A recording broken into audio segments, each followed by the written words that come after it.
Do not adjust your digital device. What you are about to see and hear may shock and appall you.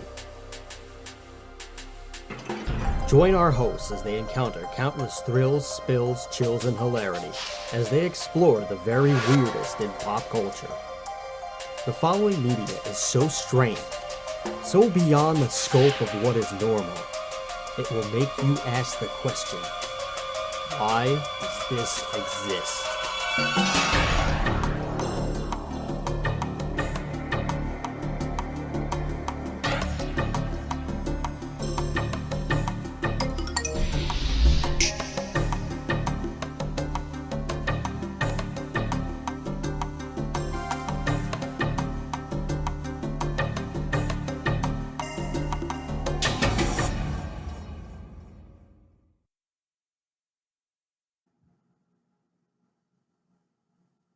Hello, everybody, and welcome to another episode of Why Does This Exist? I'm Chris.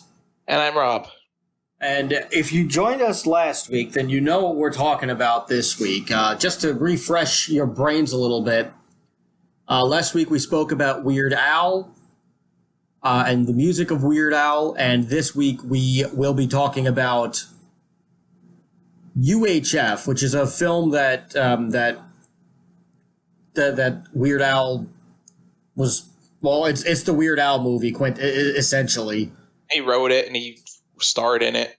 Yeah, and he had a say in just about everything. He basically did everything but direct this thing, and the studio had given him like free reign, basically. It's a hodgepodge of randomness. It makes absolutely no sense, and it's absolutely hilarious. It's almost more of like a compilation of sketches rather than like it obviously has like an overarching plot, but the way the scenes play out almost feels like different sketches. Yeah, it feels kind of like a big crazy variety show, which I guess is kind of the point of what the channel ends up becoming when he does eventually get it going. But before that, we will give out a shout out to somebody who actually commented on our YouTube video on it. Now they weren't pleased with our Weird Al episode for whatever reason. They felt that we weren't really that great, or they kind of wish that we had done a little bit. This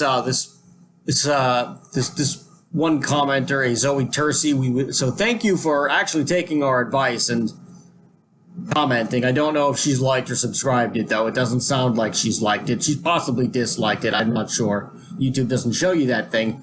But she was like, but her comment is, Al's released 14 studio albums and only half are parodies. Al's not only written amazing original songs, but songs for movies, TV, and commercials. Do a little research before you post your content. Al is only 62 and has released new songs and is performing in the biggest tours of his career. Al's written and is releasing a new movie this year. Yes, much of that we covered, but we appreciate you just giving us that advice. We will be doing as best as we can. We've only been doing the show for a year. We haven't really had a whole lot of general feedback from the audience, so the more feedback, the better. If you want us to improve, you have to let us know. The feedback is encouraged. The feedback is welcome. It will help us become a better program. So thank you, Zoe, for your brutal honesty. We appreciate you.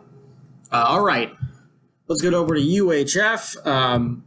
But now a word from our non-sponsor. So I just got to let you folks know where you can spread our joy, where you can spread our cultiness and bring us into the stratosphere. We are Why Does This Exist? We're a podcast that talks about the very weirdest in pop culture. That means video games that make no sense, movies, strange comic book creations, products that make absolutely no sense, which we actually have not done a big compilation of like strange toys. So I think we're overdue for that. But we cover all of the bizarre things in pop culture, past, present, and future. You can find us on a variety of platforms. You can help support the show by heading on over to our Patreon. That's patreon.com/whydoesthisexist. You can, for as little as $1, you can help fund the show. You can help us pay our writers, which we actually do have a new article coming out within a few days about the band Ween by our pal and contributing writer, Mr. Tony the Chosen. You can find that at whydoesthisexistpod.com. But the Patreon is patreon.com/whydoesthisexist. So if you don't like us, but you think Tony should get paid, then you should support the Patreon. So help somebody out. You can also follow us on Twitter at twitter.com/WDTEpod. On Facebook, we are facebook.com/whydoesthisexistpod. And if you don't want to like, comment, or subscribe, but you do want to give us a tip, then you can head on over to whydoesthisexistshow@gmail.com, and you can give us your silent but much appreciated feedback. On YouTube, you will find us at the channel Why Does This Exist? So please help us go crazy in the algorithm so that more people can find us, more people can give us feedback. It really helps the show, so that way we can do better and present to you the best content possible. Alrighty then. You can also find us wherever you get any of your other podcasts, such as Spreaker, our new home, YouTube, like I said, Apple Podcasts, Google Podcasts, Spotify, Amazon Music, Audible, Pandora, TuneIn, Alexa, iHeartRadio, Player FM, Listen Notes, and Stitcher. And my one last request for each and every one of you lovely people, wherever you are listening to us, please give us a rating. It will help people find us. It'll help the show grow. That's the free way that you can really support the show, is by just simply giving us a review. I don't care if it's 1 star. I would like it if it's 5. You can give us 3 if you think that we're just okay. The more ratings, the better. And that'll help to grow the show. So we thank you very much. All right, that's the news. Here's the weather. You are now about to witness the strength of street knowledge from a ragtag group of rogues, so let's get on with the goddamn show. Weird Al's UHF. Oh, it's an interesting movie. It's actually funny. It's actually really funny. So it was kind of overlooked when it came out, and it wasn't poorly received by critics, but it kind of received a cult following when it came out on home video later on. Yes, and now it actually is like, if you talk to like a good number of like just nerds, they will know, or just people in general, they'll know of the movie. Where now that we're like, at the time, they would just be like, what? Why does Weird Al, like, what? Why would they do that? It was actually released internationally under another title of the Vidiot from UHF. Oh, I didn't know that. That's interesting. Yeah, which is it's just funny. Also the movie. So the movie technically broke. The movie technically was a box office. Well, not a success, but a small success. They did break the budget in the box office, but only by a hair. This didn't cost too much to make as far as movies are concerned. This was only No, it was a very low budget movie. Yeah, based on like movie budgets. Yeah, it was $5 million, and the box office drew $6.1 million. So this is technically a success. I wouldn't call it a hit by any means, but it definitely wasn't a flop. No, I mean it was a flop in terms of like the problem with it, and when it was released, it was up against several blockbuster movies at the time, and so it kind of like. It was like competing with these huge movies, huge big budget movies. It kind of got just kind of like swept under the carpet a little bit. Yeah. If it had come out at like a slower time of year, it probably would have done a little bit better. But it just, it couldn't compete with some of the other movies that were, going on at the time. Right.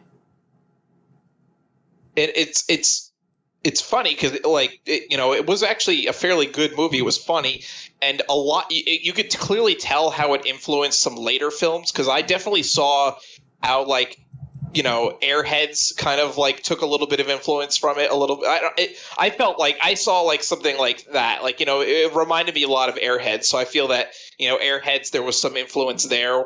And there was something else that I really thought, Clerks, I think too, a little bit.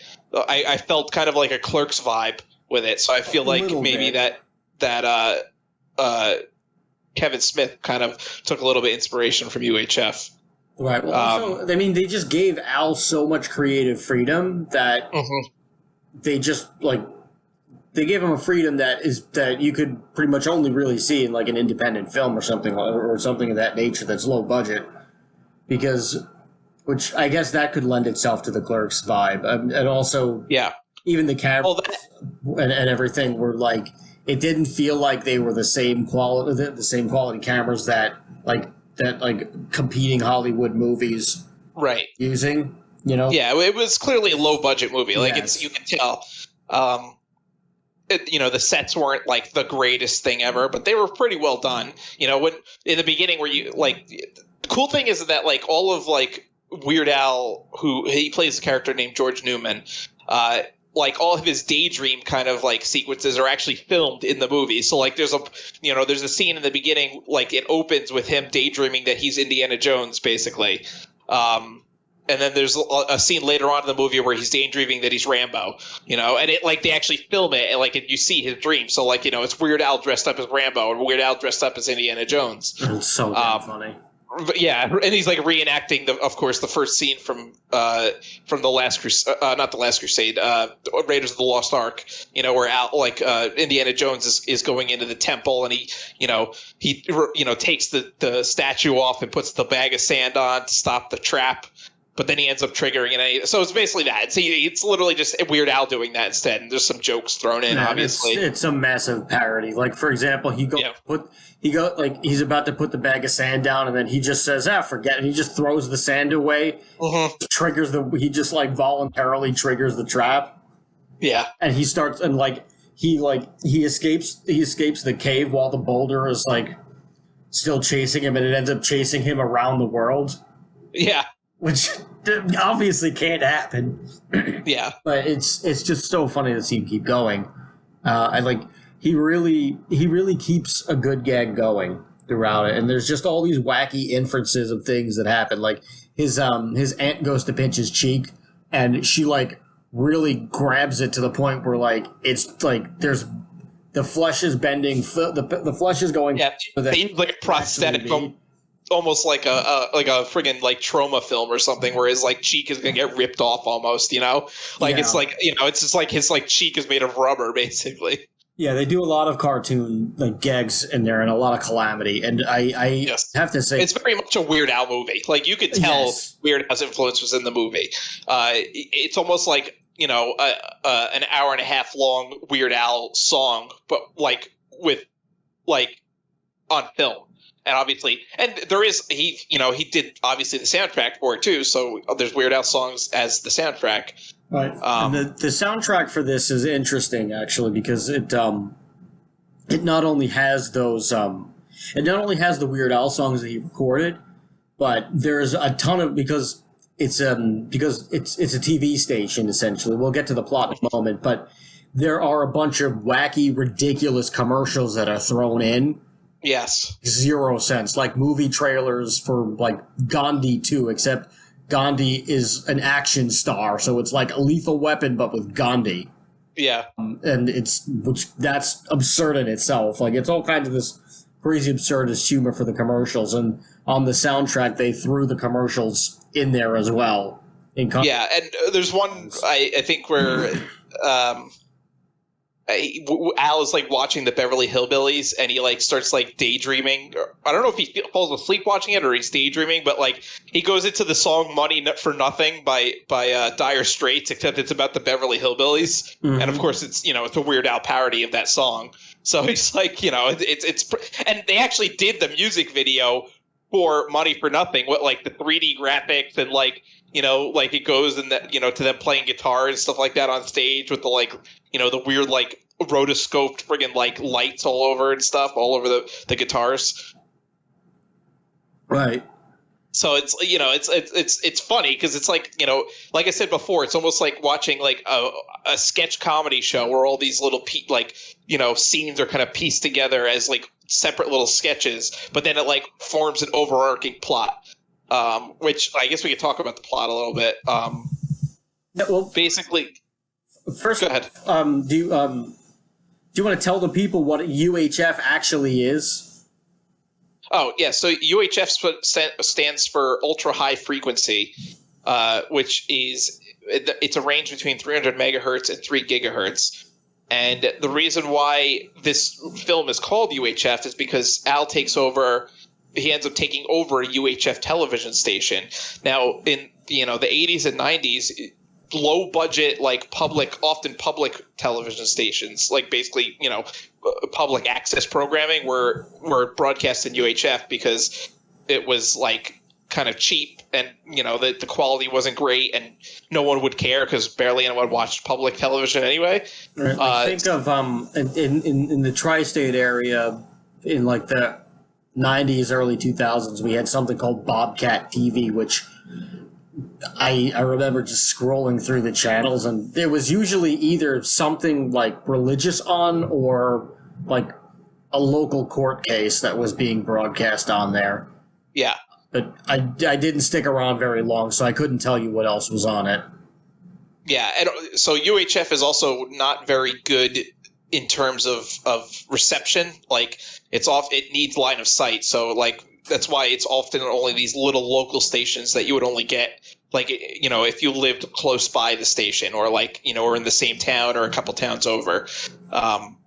If you think about like a movie like Wayne's World is on like one of these public access stations. It's just this like really basic low quality like TV that you would find on like just randomly while you're scrolling through channels. You'd see probably a lot of infomercials on there too. Yeah. But anyway, now that we've explained that, let's get to the plot of the movie. Yes. So I was said before, Weird Al plays George Newman, and he gets fired from his job. Newman. He works at a fast food restaurant, and he gets fired from his job. So at the same time, his uncle wins the ownership of this UHF television station in a game of cards. So Al decides he wants to try to run the station. And, he gives it to him. His uncle gives it to him because he's like, he comes home to like a party that they're having, I believe. Is it a party or a funeral? I think it's a party. It's I believe it's a party. He comes home to a party and his wife is there, and she has a soft spot for George Newman, who comes down there, and she's like, "Oh, hi, George, how are you?" Which he's holding a dog, and he kind of gets spooked. So he's holding a dog next to a punch bowl, and it looks like he's trying to fill up the punch bowl, and he's going to put the dog down, but he has like a delayed reaction, and he throws the dog in the punch bowl. And she's like, "How are you?" And he's like, "Oh, I got fired again." And she's like, "Oh, maybe your luck will turn around." So she finds out about the station because the uncle comes home, and she's like, "Where have you been?" "I've been playing cards. I just won a television station." And she's like, "Oh, well, he needs a job. Well, your nephew needs a job, so why don't you you should help him out. He just got fired." And he's like, "Why would I want to do that?" And she's like, she just kind of twists his arm, and she's like, "Because I said so," essentially, and he just does it because he doesn't really want it, and he doesn't know what to do with it anyway, so he just says, "What the hell?" and he just gives it to him to run. Now, George also has no experience in doing this, so he really hasn't figured it out yet, and the receptionist is Fran Drescher, who is quite silly, as she usually is. She hasn't quite... It's interesting because she hasn't quite gotten into her, like, nanny Fran Drescher persona that we all really know her. Yeah, she doesn't have the voice as much. It's there, but it's not like over the top like what it was in The Nanny, where she's like got that really, really ridiculous like Queen's accent, you know? Mm-hmm. Yeah, you can take it from here. Oh, okay, yeah. So, so I like the way that you were narrating that. I just wanted to add those little things in there. Oh, yeah. So I didn't want to interrupt your rhythm too much. Oh no, you're good. So anyway, he takes over the station, and kind of finds this low budget, like it's like this rundown, like TV station in the middle of nowhere, and like the staff is obviously all these kind of misfits, like Fran Drescher, and like she doesn't really want to be a secretary, so she wants to actually like be a news lady. Yeah, she wants to be a newswoman, So Al's like, okay, well then you're the newswoman. Like he kind of like comes and tries to rejuvenate the station a little bit, and like so he finds the caretaker of the station, I guess you could say. Is it or I don't know if it's he's like this friggin' crazy mad scientist guy basically that runs the station and like kind of like. Makes all the machinery work, but he also does all these crazy like experiments, and he has like a fucking chemistry lab in his in the friggin' TV station. Yeah, he's just making all these wacky gadgets. He reminds me of the friggin' mad scientist from friggin' Batman and Robin that creates Bane. Like, I thought like, it was the same. Like, I thought it was that guy.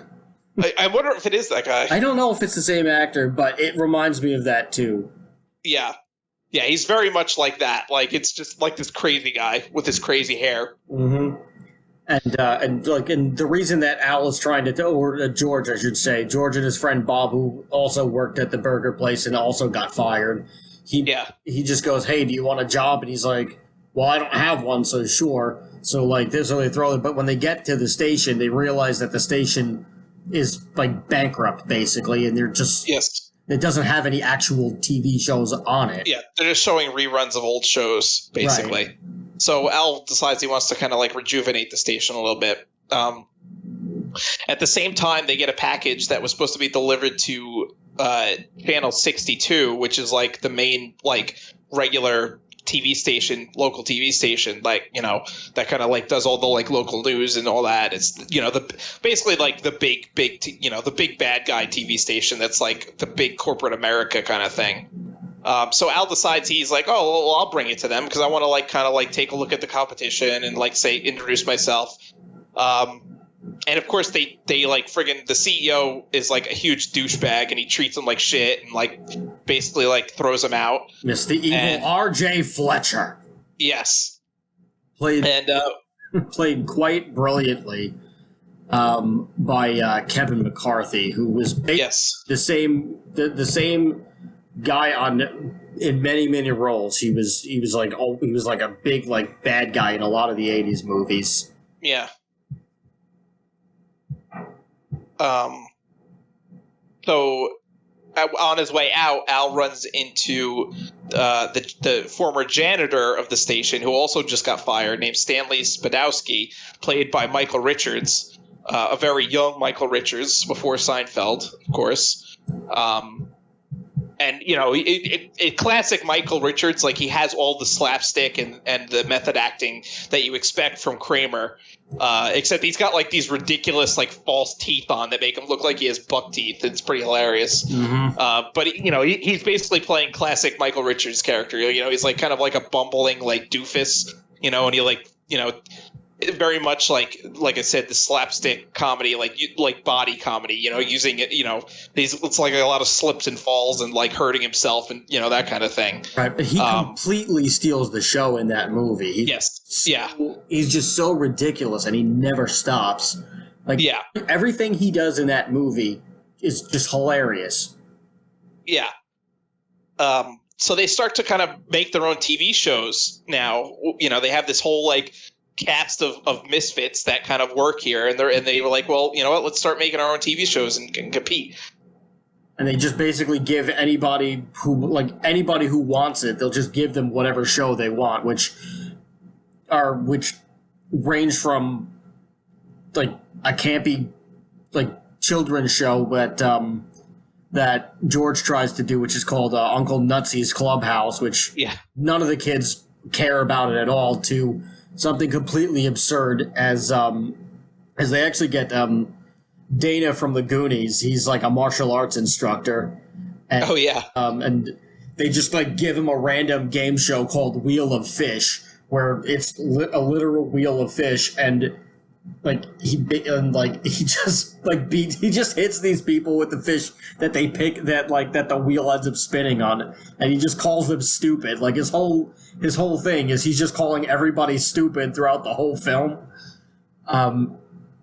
To something absurd as Emo Phillips, who's this guy that tours with Al. He's in the real world. He's a comedian actually, and I haven't checked out much of his work, but he's a pretty famous comedian. He has a very specific way of delivering his jokes. Almost, he actually is very similar to Tiny Tim, the singer. Like he has this falsetto voice. He's aloof. He's very aloof. Yes, and he has this weird haircut and this falsetto voice, and just kind of delivers his jokes in this very strange, kind of whimsical way.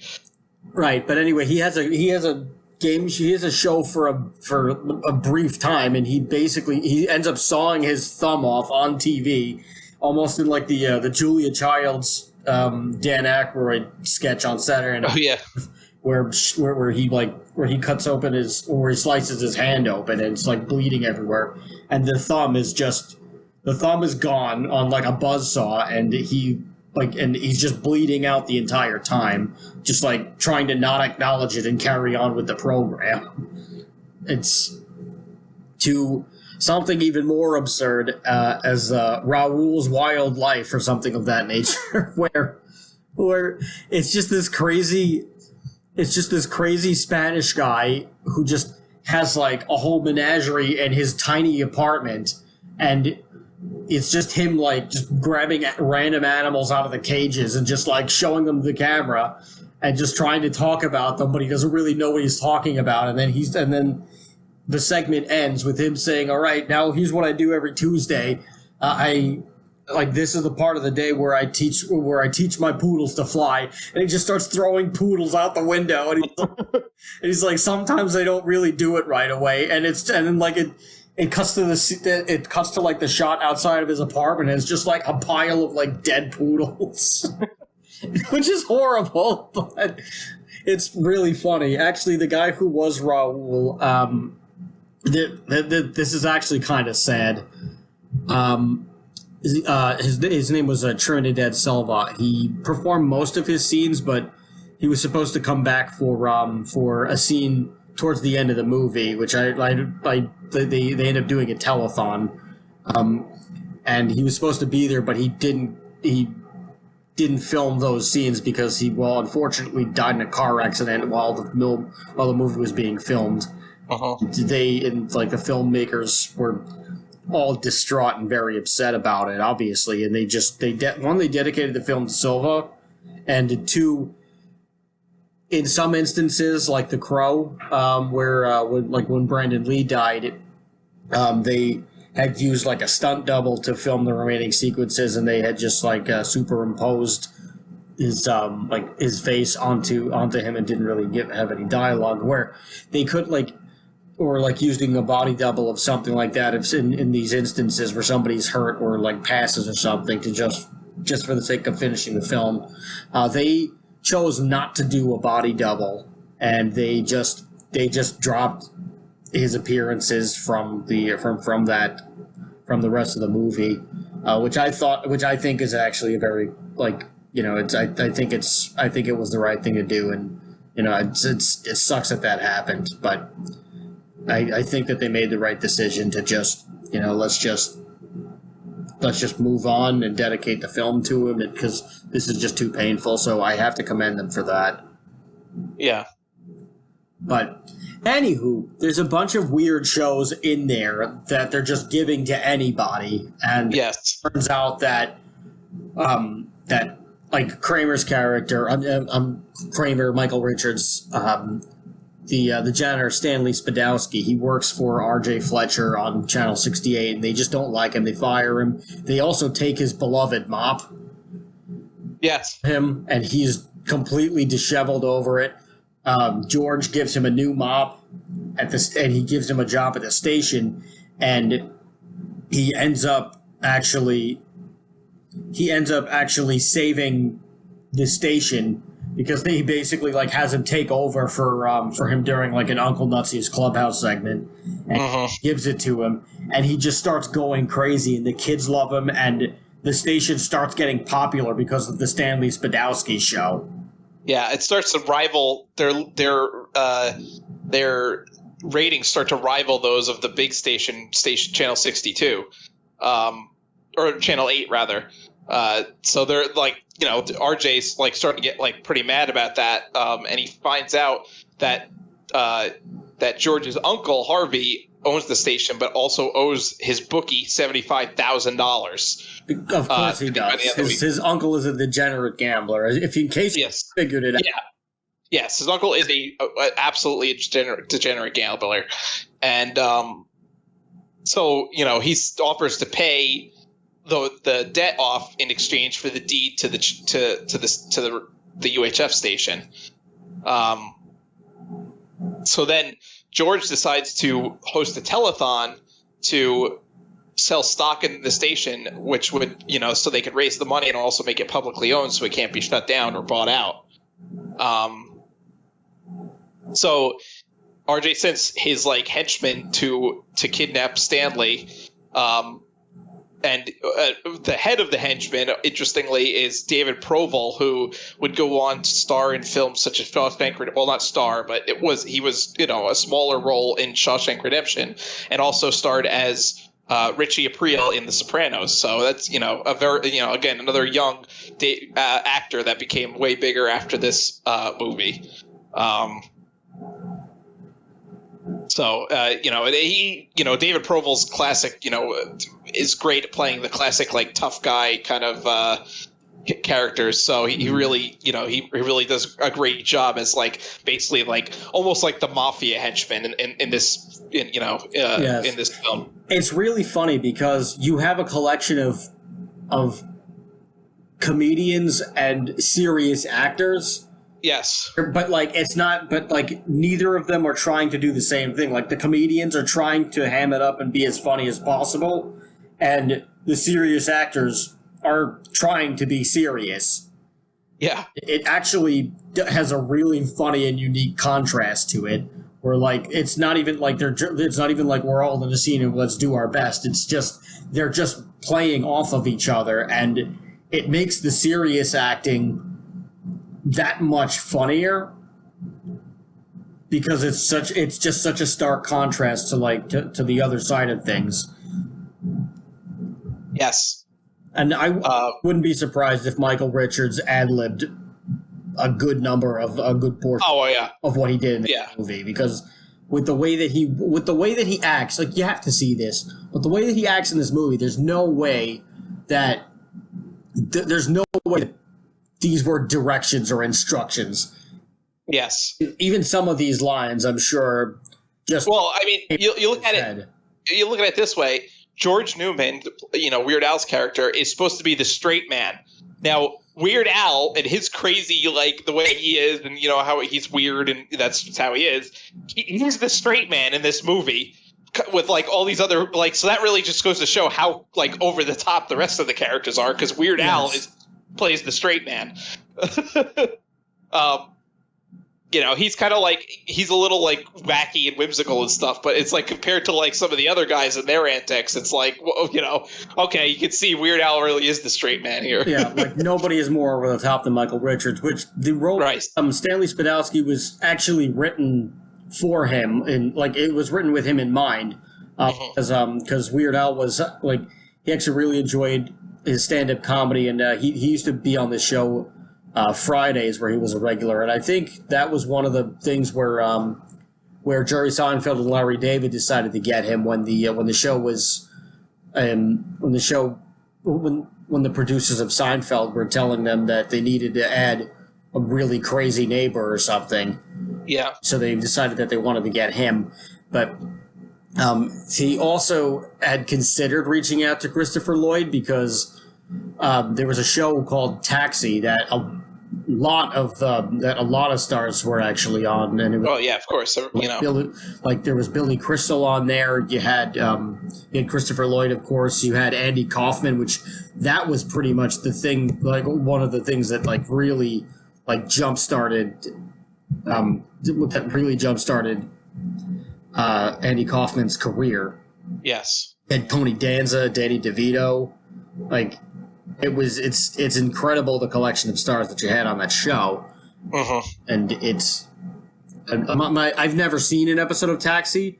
You never seen an episode of Taxi? Oh, you should watch it. No, I haven't. My it actually holds up pretty well today. It's even today. Oh wow, yeah. My dad's told me that it was a hilarious show. It's great. Actually ended up getting around to seeing it. But yeah, they had thought about Christopher Lloyd at once, and then they were like, no, we should stick with Michael Richards. We wanted Michael Richards, so let's do it. And his I didn't know this, but Michael Richards has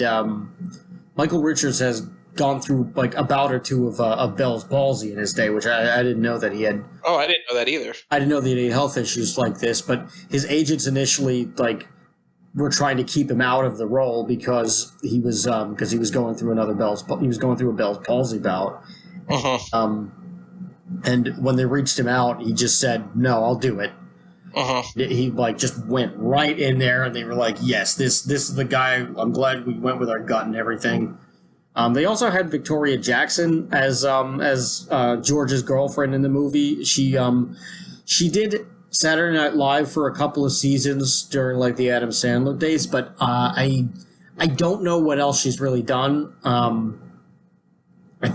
I don't know if she's really stepped away with it. I think she became a mom and wrapped it up, but I really am not totally sure. I haven't followed her career, so for that I apologize. But the casting. Well, she was also on the Weird Al show, so.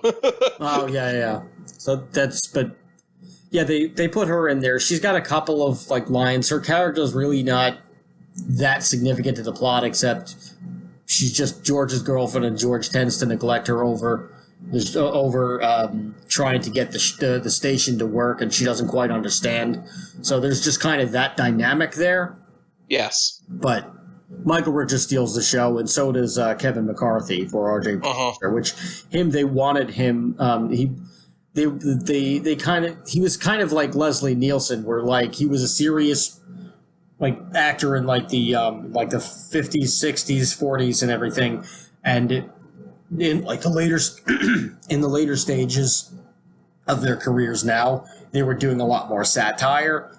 And McCarthy was like, hell yeah, I want to do it. And he was trying not to laugh during the takes, but he really was such a bastard in this movie that it's actually really great. There was a role in the Twilight Zone episode "Long Live Walter Jameson," where Kevin McCarthy is this history teacher that and he notes and at the end of one of the scenes where the character starts where Walter Jameson starts aging rapidly, he goes, for a split second he looked just like he did in that movie. And in UHF, so it's really interesting. But he really enjoyed it, and I think R.J. Fletcher and Stanley Spadowski really make the movie, but because George Newman is just oddly enough the straight man in this, that's them bouncing off of him is what makes it great, because he's trying to be just the straight man, and the other two are so over the top in their roles. And they actually had thought about getting Jerry Seinfeld to be George's friend Bob Speck, who's the other guy who owns the station. But that would have been interesting. Yeah, but Jerry ends up saying no. He ended up turning it down, and then David Bowie just slotted right in there. Well, it would have been interesting, but at the same time, I feel like it might not have been as good, because you have to remember, you watch those early episodes of Seinfeld, and Jerry Seinfeld was not an actor. He was a stand-up comedian, and it really shows on those early episodes of Seinfeld. So I feel like it probably was a better choice to go with David Bowie, just because he was an actual actor. Right.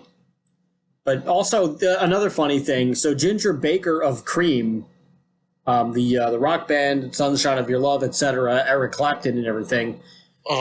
He wanted there's a hobo in this movie, which if you know the Nostalgia Critic, he has a homeless character that I'm now looking at, and I've now realized that this is possibly the inspiration for the hobo that Doug, the guy who's the Nostalgia Critic, the homeless guy, walks up to people randomly and he just goes, "Change! You got change! You got change!" And in this movie, like and in UHF, the hobo does the same thing, except instead of just like somebody gives him change and that's their money to spend for the day, he can physically just make change. So like they give him like 4 quarters and he gives them $1 back. So it's actually really funny how he does that. And he ends up actually saving the day and buying the last stock. But Baker wanted to be the hobo. Really? That's interesting. Yeah, he volunteered to audition, and Weird Al was like, "No, we're actually good with Vance Colvick Jr., who ended up being the hobo." The movie was directed by Jay Levy, and this is just like my last Easter egg for now. But Jay Levy is actually he plays Mahatma Gandhi in the Gandhi 2 trailer. Oh, yeah, which is pretty funny. Anyway, that's all I got to say. I guess you keep moving on with the plot. So basically, they do this telethon. So they rescue Stanley from the henchmen, and this is the scene where George imagines himself with Rambo, basically. And there's actually a really famous, like, it actually became, I'm pretty sure, like a GIF, like a reaction GIF on like 4chan, like much later on, of him like with the bow and arrow, and he like shoots the guy, and the guy just explodes into pieces. And so that's like originally from this movie. It's Weird Al dressed as Rambo, and he just literally shoots the guy, and the guy explodes with a bow and arrow from like 5 feet away. But it like became like a famous reaction GIF, like, and a meme. Because it's like obviously like this parody of Rambo. Right. Anyway, so they rescue him. Stanley Spadowski gets his mop back, by the way. Yes. Yeah. RJ like tries to keep stalling, and he makes a televised public statement, but the engineer, the crazy scientist guy, hijacks it and like shows footage of him insulting the citizens of the city during a confrontation. So it that like kind of like pisses people off, obviously. So that the telethon ends, but they're $2,000 short. So Harvey, the uncle, kind of concedes victory. But instead of like immediately taking ownership, he goes to gloat to the crowd. And at this very moment, that's when the hobo comes up, and he actually buys the last. He saves the day, buys the last $2,000 because he got a rare coin from RJ and he sold it, and he made like all this money. So he buys the last $2,000 and basically saves the day. So they pay off the bookie. His uncle transfers the ownership to George, or rather it becomes publicly owned, and at the same time RJ finds out that Channel 8 didn't. They filed the renewal of their license late, and also because of the what he had said about all the citizens, the FCC revokes their license, so they can't broadcast anymore. So basically everyone like lives happily ever after, except RJ, who is now totally screwed. But I mean, this obviously wouldn't happen. Which is. So these are like a couple of goofs in that like little moment. So like, I mean, it's a leap. I mean, the whole movie is a leap in logic. Let's face it. Well, yeah. I mean, they obviously have to suspend your disbelief for movie purposes. And, it's not going to be. It's not super realistic, and it's whatever. But RJ, being the cutthroat businessman that we believe him to be, he should have he like this, like he should have seen what they were doing, and he should have just had. He could have just like had his henchmen buy like a controlling interest in the shares. So like he could have just given them $50K and just said, all right, buy their stock. So that way we own it. Like buy 51% of the stock. Right. Like 75%, and then we own it. So like we could just shut him down anyway. And he just like didn't do that. So instead he ends up screwing himself over. But as we see, he's not as cunning of a businessman as we expect, because he gives the bum the coin, which the hobo actually tells him that it was a 1955 double-die Denver mint penny, which the 1955 double-die penny was actually made in Philadelphia. Huh. But I guess the people at the pawn shop didn't know that, so he ended up walking away with that one and saving the whole station. So thank God for people not paying attention, I guess. That's the moral of the story. Make sure that the person that you're up against isn't paying attention. Yeah. And you'll probably make it out okay, which is true in most situations.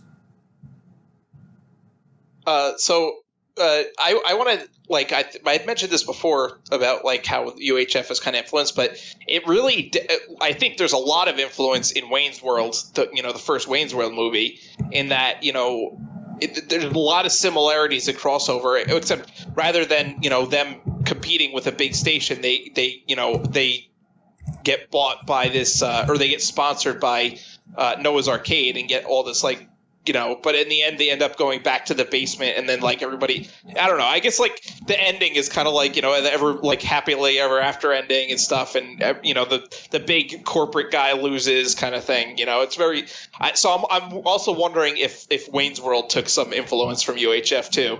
It's plausible. It came out a few years later. It came out in 92, so it's possible.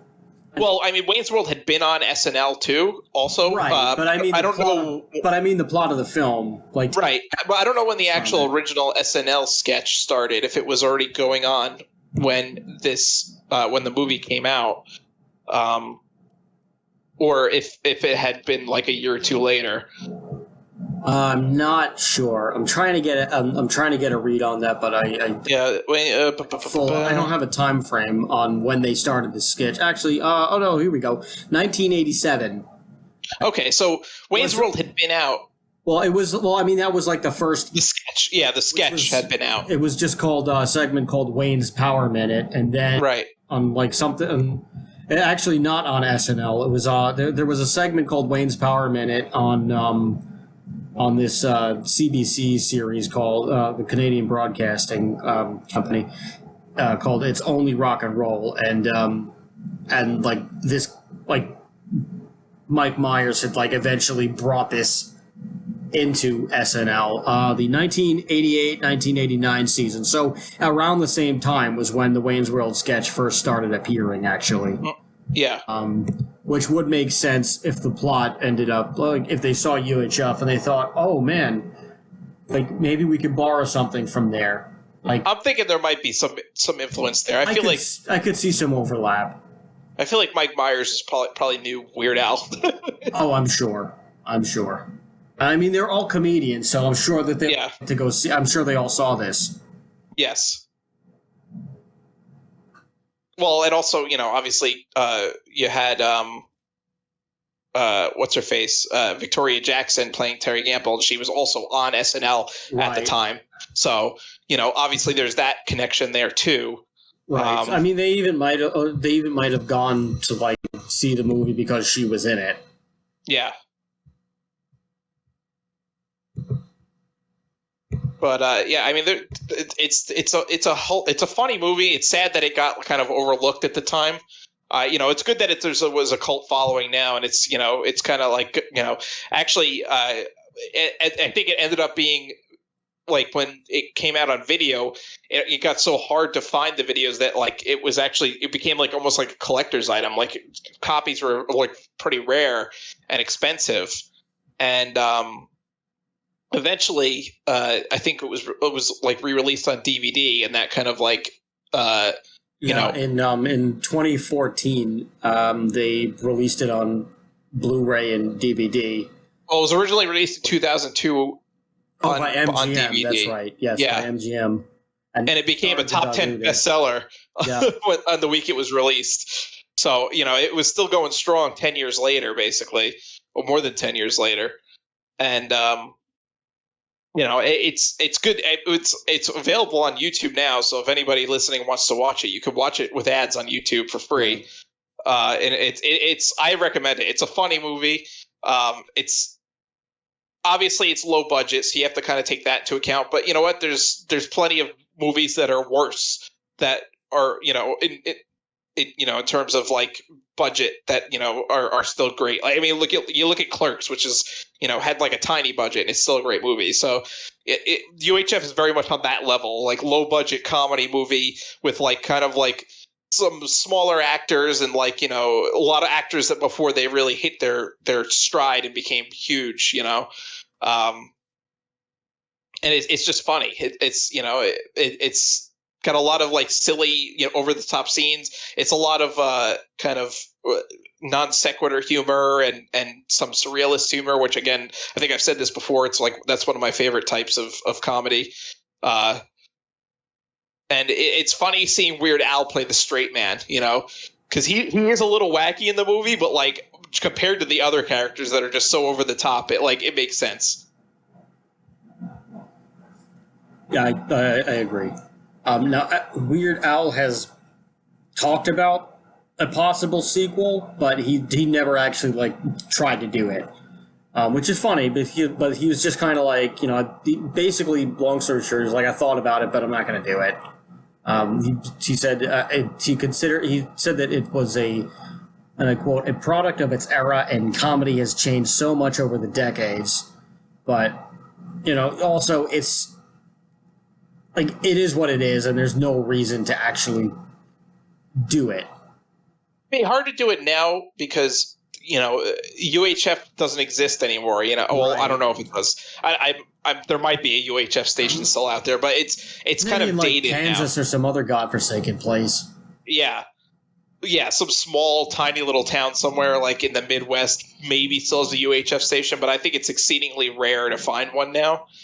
And, if at all. Yeah, so I think it would have to be in like the one town where they either A, have a Blockbuster, or B, have to physically like still do Netflix by mail.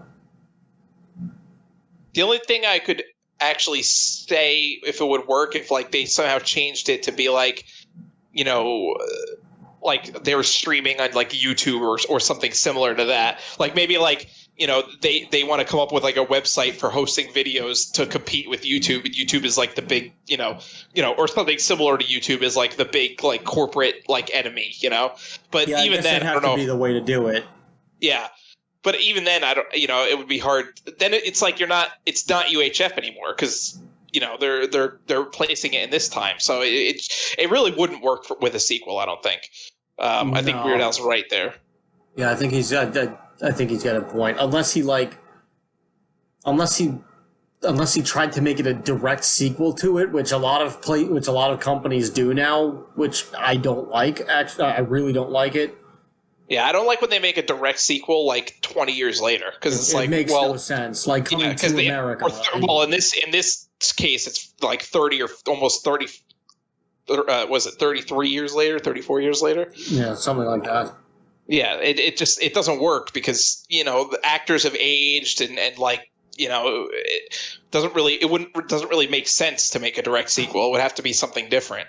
Right, and also like even though this movie is a cult classic, it originally did so poorly in the box office. Like I said it earlier that it wasn't necessarily a flop. I mean, and what I meant by that was it wasn't necessarily a flop because it made money, but it barely made enough money to actually be considered any type of real success at all, which is kind of but so it was a flop in one way, but like a tiny success in another. Like it technically was a successful film, but when the movie when it came out, this is the movies it had to compete with the summer it came out: Indiana Jones and the Last Crusade, Ghostbusters 2, Honey, I Shrunk the Kids, Lethal Weapon 2, Batman, License to Kill, When Harry Met Sally, and Weekend at Bernie's. Yeah, so no way. You're going against that. It's like there's no way you're going to be able to actually like compete with that, especially as a low budget movie. The fact that they were even able to like meet to like cover their budget and make a little bit off the top, like,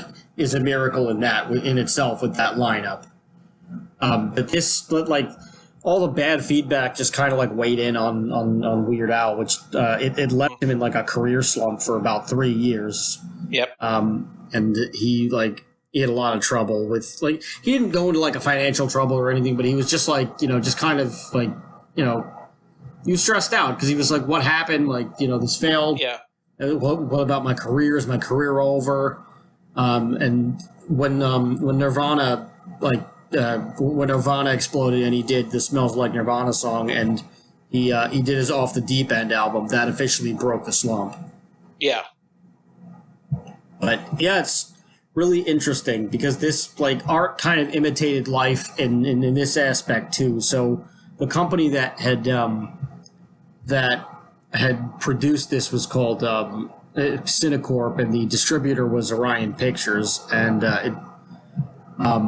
Orion actually were trying to they were trying to find a production company to finance it, but like they had to like promise to Orion Pictures that they would keep the cost like under $5 million. So maybe it made like maybe it was made for just under $5 million or like whatever it was, but this was basically like Orion was not doing well at the time. So like, I guess that's why they decided to like take Weird Al up on this bet, because they were a struggling company at the time, and they were hoping that similar to the Telethon plot where Weird Al needs to raise money to save the studio. Orion was hoping that UHF would save the company. It's interesting that they weren't doing well, because they had just released Platoon a few years prior to that, and that was like a pretty big hit. So it's actually surprising that like they weren't doing well at the time. I don't know. They must have made some bad financial decisions. Yeah, it's possible. What year was Platoon made? Platoon came out in '86. Oh, yeah. I could. Yeah, let me dig that up, actually. But I know because, like, in 1987, there was Black Monday, and that caused the stock market crash. So that could be possibly what happened then. That's a possibility. Yeah. They were originally like part of Warner Brothers, and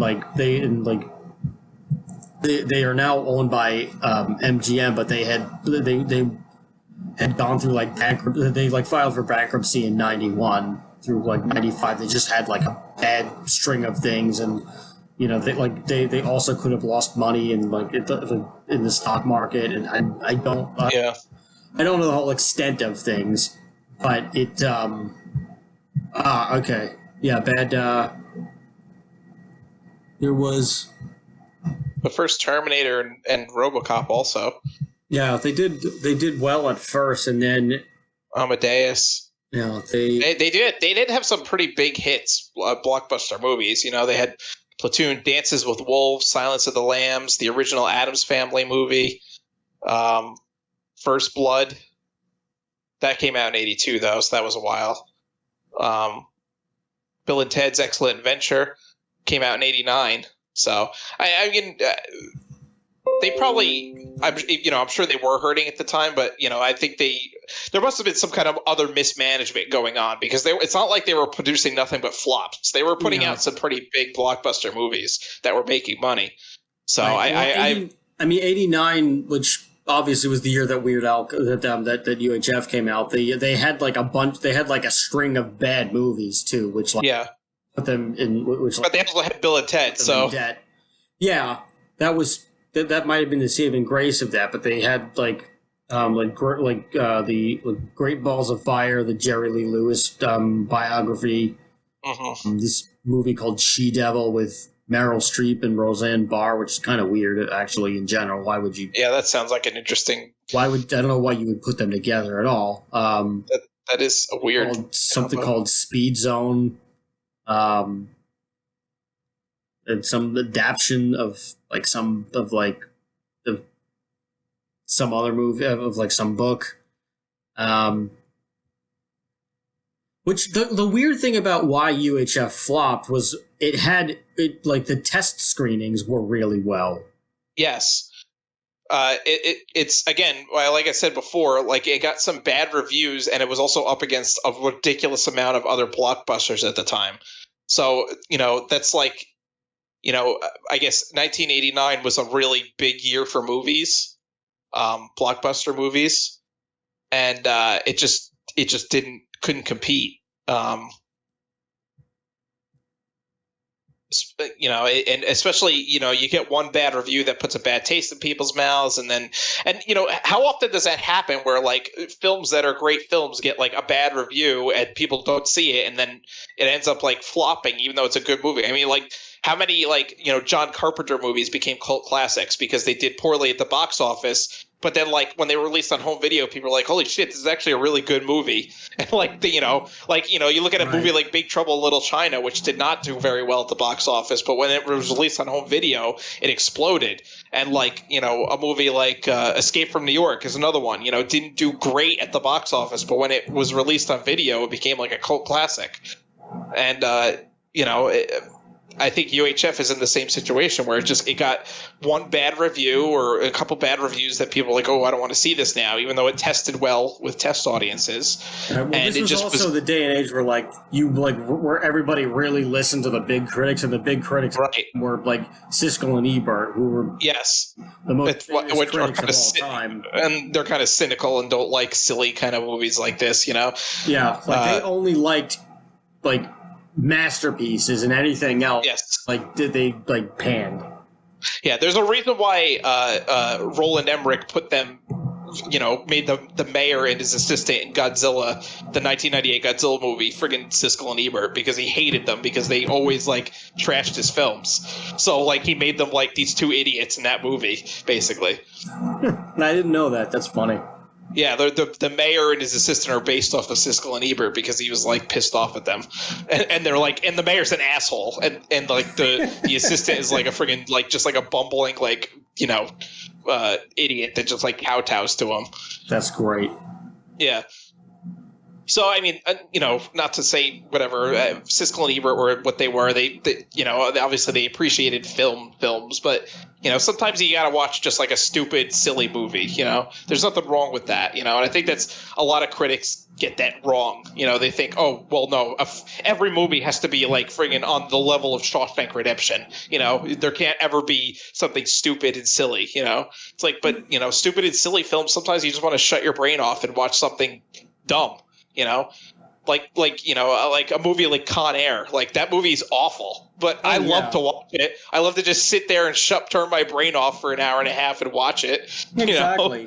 And I mean, not that you should be drinking or doing any substances when you're watching movies, but if there was one where that might happen, UHF is one of them.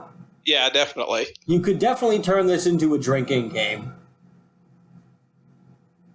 Or a smoking game, if that's what Well, whatever you're into. Fancy. Whatever you're into, you could turn it into a game of sorts regarding that special something. But I love this movie. It's absolutely hysterical. It makes no sense, and it's not supposed to. And it's Weird Al, warts and all. This is exactly if somebody doesn't know who Weird Al is, you could just show them this, and they'll say, "Oh, okay, I get it." Yes, and it's really it's a great it's trying to find out a good way to explain it. It's almost if you wanted to know what Weird Al's music looked like, I guess you would watch UHF, because it really is a perfect analog to what his albums are. It's got the parody parts, it's got the parts that are original, kind of comedy and stuff. It's basically a Weird Al album except a film.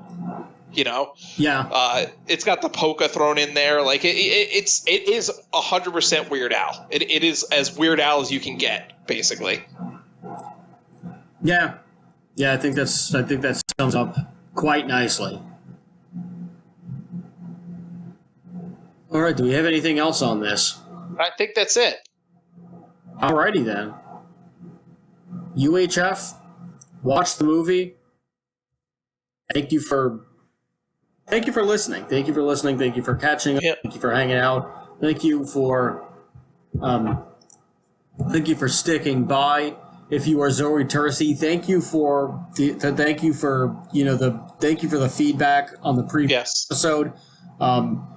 If you dare, please give us feedback on this episode as well, and maybe encourage some other people. I hope that you like this. I hope that we're not doing this episode to appease to one person, but. And if you don't like it, that's okay too. You can tell us that. Tell us how much of an asshole we are. Yeah, I hope we did better. I hope we did better, and if we didn't, tell us we suck. Tell your friends we're the worst show in the world, and that we should all get hemorrhoids. Oh my God! Not severe, hopefully, but like one of those little hemorrhoids that goes away in 2 days. Not a pillow required hemorrhoid. Please don't do that. I'm too sensitive.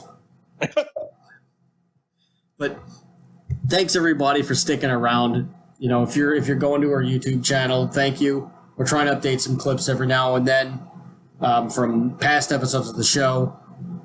We're trying to put out a bunch of content all the time. We're just a team of two, and we also have our pal Tony the Chosen, who does write up a couple of articles for us every now and then. So stay tuned for an article on the band Ween by him, which I was listening to them today, actually. They are very out there. They do the Loop-de-Loop song from the SpongeBob.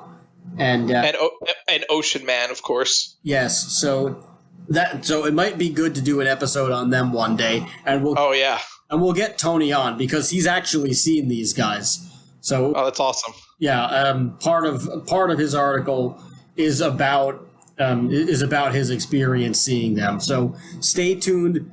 Visit whydoesthisexistshow.com. Visit whydoesthisexistpod.com. Why Does This Exist Show is our Gmail account that you can send over to us if you want to give us your feedback in private.